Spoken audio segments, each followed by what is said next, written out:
বিভিন্ন ইউনিভার্সিটি থেকে আগত রিসার্চ স্কলার, ছাত্রছাত্রী, জনপ্রতিনিধি যারা উপস্থিত আছেন তাদের প্রত্যেককে আমার দিক থেকে কিছু শুভেচ্ছা, ভালোবাসা এবং সবাইকে আমার বর্তমান প্রবন্ধ বাসুদেবতা তার পক্ষ থেকে সবাইকে বলবে।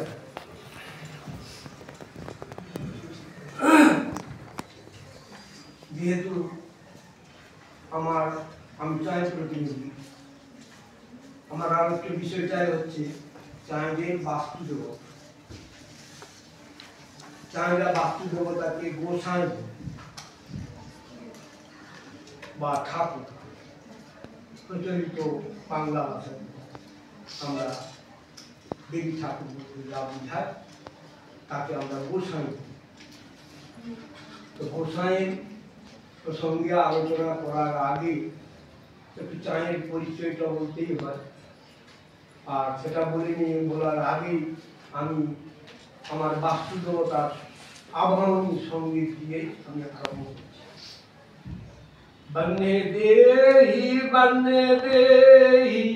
গৌন করাবে রাতে বনে দেহি কামে বৈসবাহে। বন্নে দেহি গৌন করাবে রাতে বন দেহি কামে বৈসবাহে।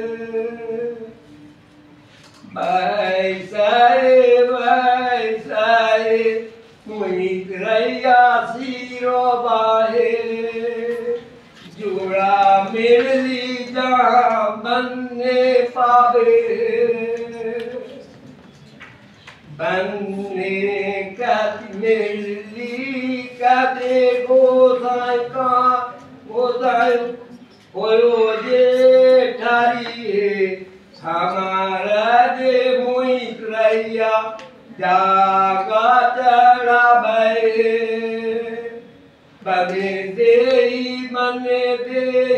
गौन करावे राते बन देही काम में बैसावे। बैसालू वासुदेव के घर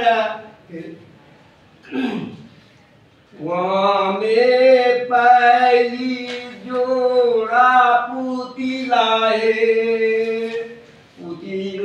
के ओते खेला जे खेलो हमारो जे सुमिता बेटी जागा चढ़ावे। जागा चढ़ा जुग साथ दुलारैया राजभोग दुलाकन्या देई। কারণটা বললাম গীতটা এগুলো দিকগুলো মেয়েরা গায়।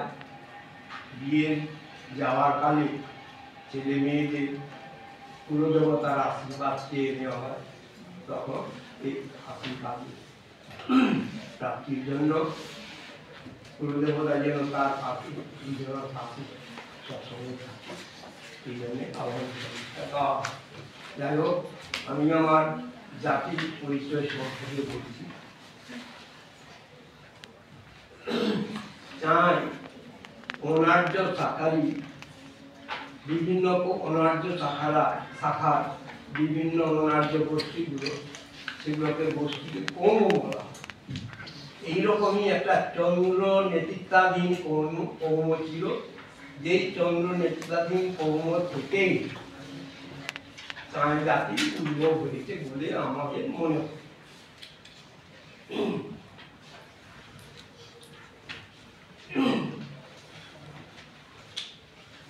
প্রাচীন ভারতের ইতিহাস পাঠে জানা যায়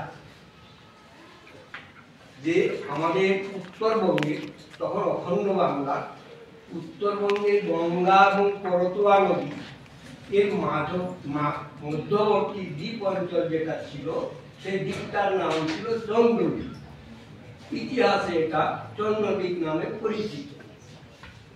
চন্দ্রদ্বীপ যখন নামে পরিচিত, তাহলে এ থেকে আমরা বিশ্লেষণ করে বুঝতে পারছি যে চন্দ্রদের সংখ্যাধিক্য ছিল এবং আধিপত্য কায়েম ছিল। সেই জন্য সম্ভবত চন্দ্রদ্বীপ নামটা হয়েছিল। আরো জানা যায় ইতিহাস পাঠে, পাল রাজা দেবপাল যখন উত্তরবঙ্গ অভিযান শুরু করেছিল, সেই সময়ে এইখানে এসে চন্দ্রদের হাতে এরা প্রতিহত হন এবং এরা বীর সাহসী লড়াকু ছিল। এরা দেবপালকে পরাজিত করেছিল। দেবপাল আর আগে এগিয়ে যেতে পারেনি।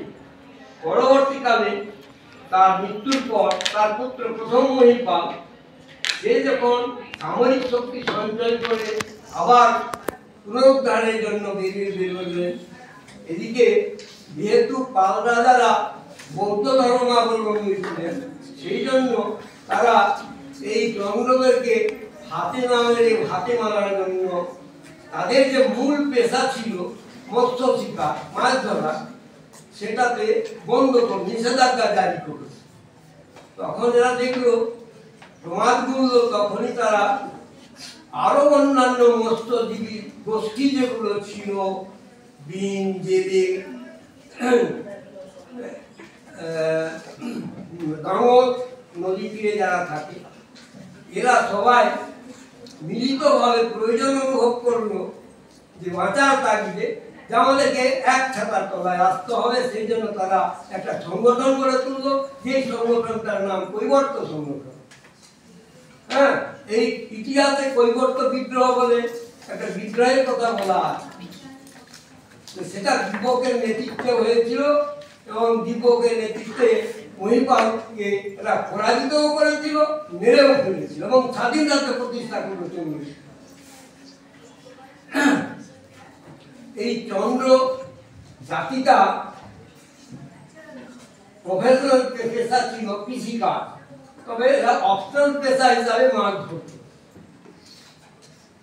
তো এই কৃষিকাজের মধ্যে মূলত সেই সময়টায় দ্বাদশ শতকের দিকে, দশম শতকের দিকে এরা কিন্তু মূলত ধান চাষে অতটা অভিজ্ঞ ছিল না। চাষ করতো এরা চীনা এবং কঙ্গু, যেটা চর্যাপদে উল্লেখ আছে, চীনা এবং কঙ্গু। চীনা কঙ্গু চর্যাপদে উল্লেখ আছে এই চীনা এবং কঙ্গু ফসলের বর্ণনা, যেটা আমাদের প্রাচীন বাংলা সাহিত্যের গ্রন্থ। কঙ্গু চীনা পাকেলা সবর সবরি মাহাতেলা। সেই সময়ে এই দশম শতকের আগে থেকে অষ্টদশ শতকের আমলে আমরা পালি শব্দের, পালি ভাষার উদ্ভবের কথা শুনেছি ইতিহাসে।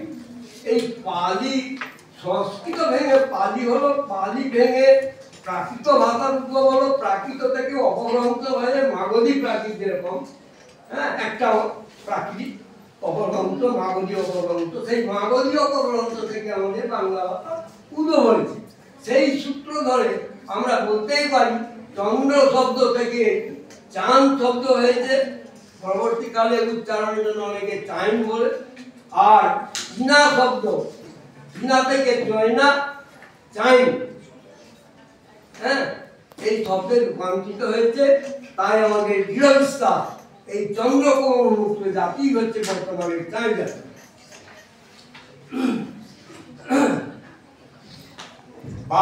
সাল থেকে তার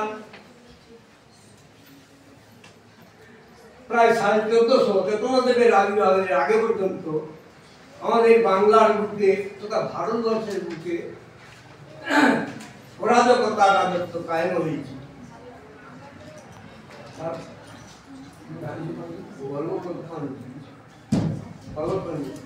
তাহলে আমি মূল জায়গায় চলে যাবো। সময় যদি সংক্ষিপ্ত, তার আমি মূল জায়গায়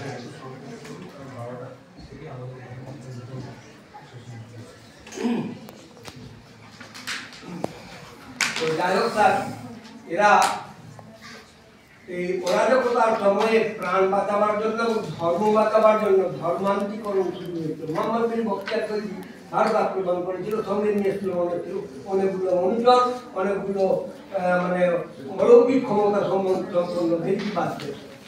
হ্যাঁ, এরা প্রথমে মানে ধর্মগুরু দিয়ে, ইসলাম ধর্মগুরু দিয়ে ধর্মান্তরিত করার চেষ্টা করেছে।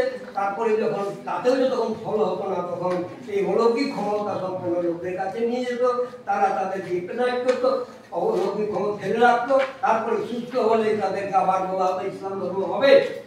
যখনই বলতো চন্দ্র জাতিরা বলতো, যে চাই জাতিরা বলতো না আমরা দান দিব, মান দিব, কিন্তু ধর্ম দিব, তখনই তাদেরকে এই রাজার নির্দেশে তাদেরকে কাটা হত্যা করা। যাই হোক, এই অত্যাচার থেকে এবং এদিকে ভাতে টান পড়েছে, প্রাণে বাঁচছিল এবং যান বাঁচাচ্ছিল, প্রাণ বাঁচাচ্ছিল। এরা তখন দেখলো যে আমরা কি করবো, আমাদের পরিকল্পনা কি হবে। তখন এরা ঠিক করলো যে আমাদের গঙ্গা, যমুনা, কোশি এই তিনটা নদীতে বিভিন্ন সময় এপার ভাঙে ওপার করে যখন জেগে ওঠে, সেই সমস্ত দ্বীপ অঞ্চলে আমরা প্রাকৃত উদ্ভিদ যেগুলো ওঠে জেগে ওঠে, বনাঞ্চল হয়, কাঠ, উলু, ঘাগড়া, নোল, ঘাগড়া ইত্যাদি, বাবুল, কাটা ঝোপ জাতীয়, সেখানে হিংস্র জীবজন্তু, সাপ ইত্যাদি থাকে। এই সমস্ত ভৌতিক পরিবেশ, অলৌকিক পরিবেশের মধ্যে আত্মগোপন করতে বাধ্য হয়েছে। হ্যাঁ, সেই জন্য তাদের ধর্মবিশ্বাস আদি দৈবিক এবং আদি ভৌতিক এই ধারণার উপরে গড়ে উঠেছে। হ্যাঁ, এই চাঁদের পুরুষদের এরা উপলব্ধি করেছিল যে প্রকৃতি সক্রিয় হলে আপন নিয়মে তাণ্ডবলীলা চালায়, অতএব প্রকৃতিকেই আমাদেরকে প্রাণ বাঁচাতে প্রকৃতির কোলে আশ্রয় নিতে হবে।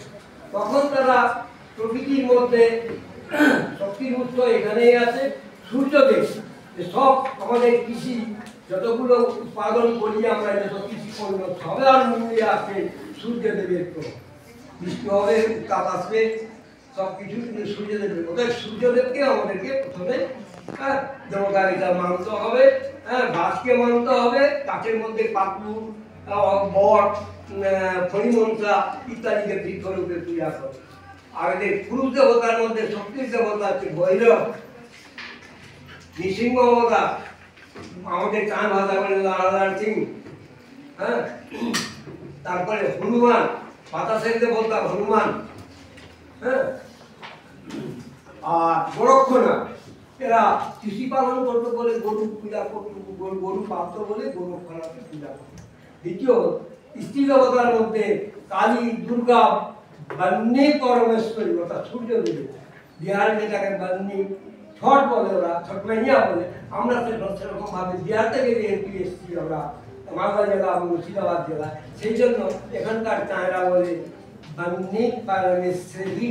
পরমেশ্বর বন্যী পরমেশ্বর বলে না, পরমেশ্বরী বলে। অর্থাৎ আমরা যে বিহার থেকে, সেটাও প্রমাণ করে দিচ্ছে আমাদের কুলদেবতা বন্যী পরমেশ্বরী। সেই যেই দেবতার আমি গানটা আবাহন সঙ্গীতটা গাইলাম, তার সঙ্গে স্যার ভৌতিক দেবতা আছে, এরা ভূতের হিসাবে বিশ্বাস করতো। সেই জন্য ভৌতিক দেবদেবীকে মানত। তার মধ্যে 5 পায়েরি, বিতর্কে 5 পীর বলে অনেকে, মুসলমান ধর্মের প্রভাবে 5 পীর কথাটা এসছে, কিন্তু আমরা সেটা মানছি না। 5 পীর অর্থাৎ 5 আমরা বলতে চাই সেটা 5 ক্রিয়া, 5 পরি। 5 ক্রিয়াকে বিশ্লেষণ করতে গেলে 5 পরিয়া হয়। পরিয়া, তাহলে পরিয়া বলতে পরিরা, জয়া, বিজয়া, তারা, দুর্গাবতী, বগুলা। আর এদের মধ্যে স্যার বিয়ে যখন করতে যাবে, তখন তারা দেবী মায়ের আশীর্বাদ। এদের কুলদেবতা তারা দেহ মনে প্রাণে যখন স্থান দিয়েছে, তা দেহ মনে প্রাণ দিতে গেলে তো শুধু হবে না, আমাদের দেবদেবী মাকে ঘরে নিয়ে যেতে হবে। কিন্তু দুর্ভাগ্যের বিষয়, আমাদের সেই সময়ে চায়রা অজ্ঞাত কারণে, কারণটা আমরা অনুধাবন করতে পারছি, সেটা অনেক বিস্তারিত ব্যাপার হয়ে গেল স্যার। এদের বাস্তুদেবতার অবস্থান পশ্চিম ঘরে। এবং পশ্চিমমুখ হয়ে এরা গোসাইয়ের পূজা করে। এটা আমি জানতে চাইছিলাম যে এটা কেন? কেন জানেন তা? তার কারণটা হচ্ছে ওই যে আত্মগোপনে থাকতো, সেই সময়ে রাধার নির্দেশ থাকতো, নবাবের নির্দেশ থাকতো, দেখো তো এই অরণ্যের মধ্যে কোনো জাতিবর্গ লুকিয়ে আছে কিনা। তখন তারা অনুচর পাঠিয়ে জানতে পারলো যে এক শ্রেণী লোক, কালো কুৎকিতা দৃঢ় বলিষ্ঠ দেহ এরকম লোক আছে, এদেরকে সহজে বসে আনা যাচ্ছে না। না স্যার, আপনি জানতে চাইছেন সেই জন্যই আমরা বলছি। আপনি লেট করেছেন, আমরাও একটু লেট করেছি, বিশেষ করে যারা আর কি এজেন্টার তারা আসতে দেরি করেছে বলে আমরা দেরিতে শুরু করেছি। আদারওয়াইজ আপনার যে স্টোরি টেলিং আমি ওখানে ভেরি ইন্টারেস্টিং লাগছিল, কিন্তু এরপরে 12টার থেকে একটা সেশন শুরু হবে। আমাকে ঠিক আছে, যদি সময় থাকে তাহলে আমাকে বলবেন, আমি বলবো অবশ্যই এখন আমাদের শেষ করতেই হবে, কারণ আছে নাকি সময় থাকে। তো আপনার লেকচার থেকে আপনার যে এই যে কোনো কিছু জিজ্ঞাসা করা থাকলে প্রশ্ন করবো। You want to know something from him?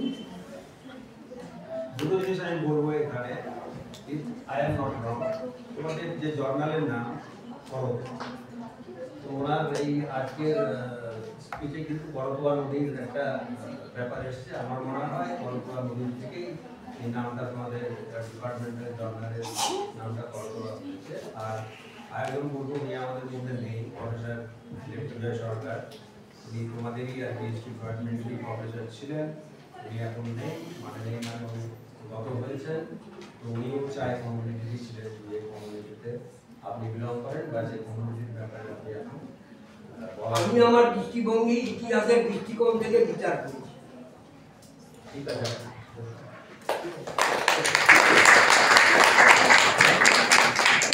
So I will take